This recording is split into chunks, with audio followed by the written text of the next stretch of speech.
By the way, the story of Ishtar is a story about our people, the Persians, wanting to kill all the Jews. I don't know if you know that, but that's used as a lot of Persians use this as a story to be a bit anti-Semitic, because they're like the Persian, that chief minister of the king was this evil Persian guy who was supposed to kill all the Jews, and Ishtar with her came up with a plan how to stop the king, and Haman was killed instead of the Jews. So that story is a conflict between some Persians, and there's this, I don't know, in Israel there is a celebration behind the killing of Haman, which is this Persian guy. So I don't know if you know about that, but that's very interesting as well. Oh, I'm always fascinated by the parallels, and that's one of the things that I got a lot from reading your book, Ali. The Atheist Muslim was just like, oh wow, like I've read snippets of the Quran, and I've knew snippets of Islam, but of course, since starting Dare to Doubt, I've had to learn a lot more about it. And it's like I don't know who's plagiarizing who, but there's like just so many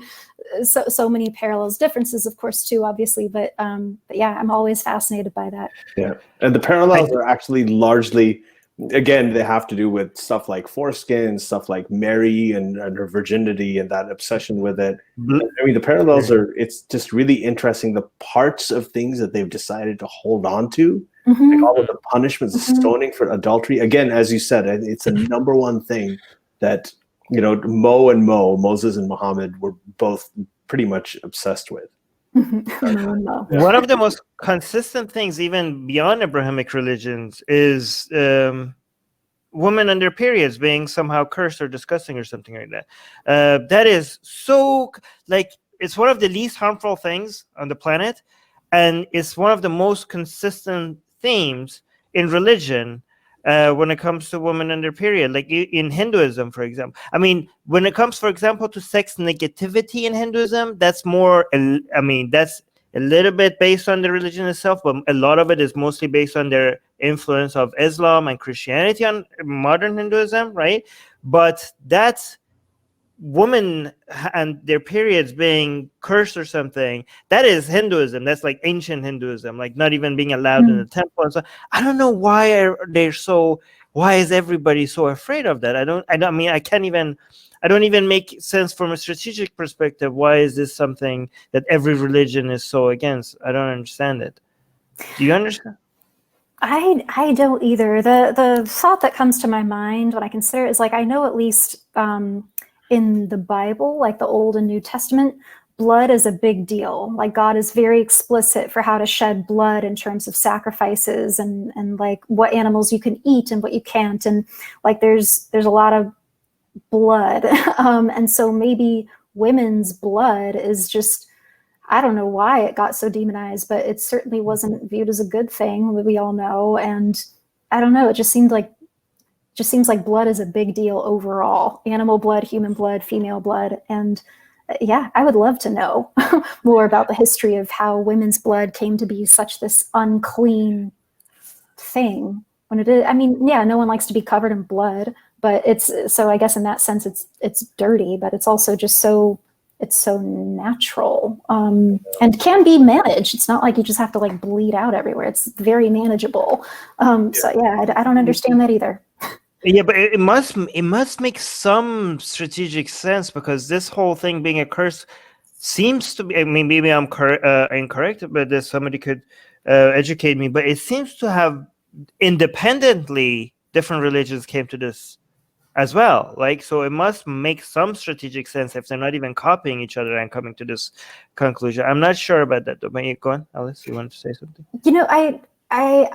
I feel like I read somewhere someone addressing this, and it had to do with maybe contamination. Like, we didn't understand the science of germs necessarily, or how contamination spread, but I remember reading something about how why am I blanking? Why Jews can't eat pork.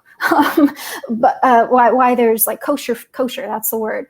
Someone was saying how maybe that stemmed not so much from they spiritualized it and framed it in religious terms, but on a biological level, maybe people knew that mixing certain foods or certain meats with others, or hanging certain meats above, like there was dripping of blood on certain things, and all people knew was they got sick. And maybe they didn't have the science to explain how and why that happened, but somewhere certain types of blood became associated with contamination, and maybe that's why just from a rational perspective, maybe there's something to the theory that women's blood might contaminate.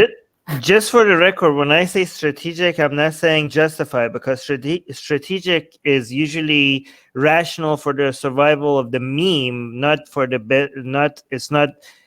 I'm not saying it's good for the society or for the happiness of the individuals within a society. It's mostly just for the survival of the ideology and the meme itself. So that's what I mean by strategic. I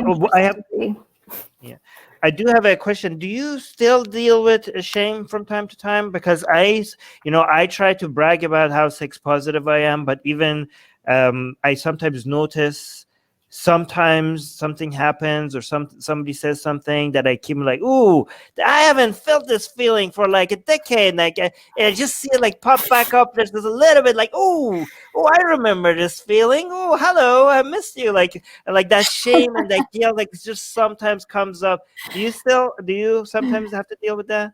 Yes. As Ali just pointed out, I'm still flustered talking about just how I came to modeling and acting.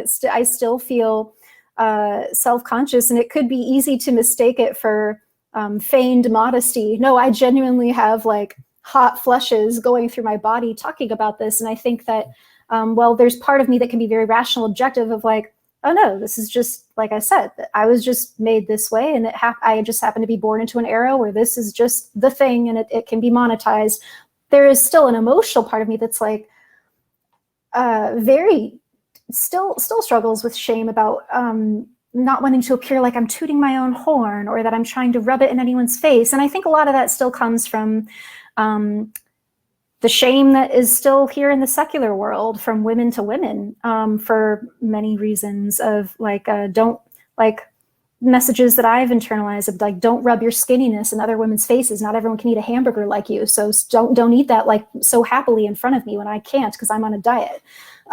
There's shame in that level too, of like knowing how undeservedly lucky one might be genetically, and how people can be threatened or jealous of that. It's definitely there outside of religion. So I think it's difficult for me to discern where the wires are getting crossed, how much of my shame around being considered attractive is still from my religious upbringing, and how much of it is just from society just being what it is. And, I could argue evolutionally, like, of course, there's mating competition. Like, there's so many ways we could dissect this. But yes, ultimately, I do still struggle with it.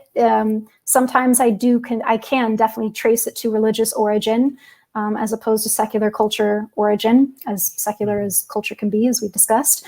But yeah, it's an icky feeling. It is, yeah. It's weird that it's kind of interesting, because I'm just thinking of men who have that, like their physical character, like if they are as physically blessed, like it's monetized without any issue. Like it's really interesting seeing the differences. Susanna, I know, is going to absolutely want to talk to you and individually, and she should actually, like, it would be, I would totally watch that conversation. That'd be interesting, because she's commenting and she's saying she's the same girl. Everything that you're saying, she's completely relating to. I've never seen that, so I'm looking forward to hearing that conversation. Hey guys, if you want to join these streams live, get your comments and questions read by Ali and Armin and the guests, and most importantly, to get full access to the full video versions of all these episodes, become a patron. Link in the description below.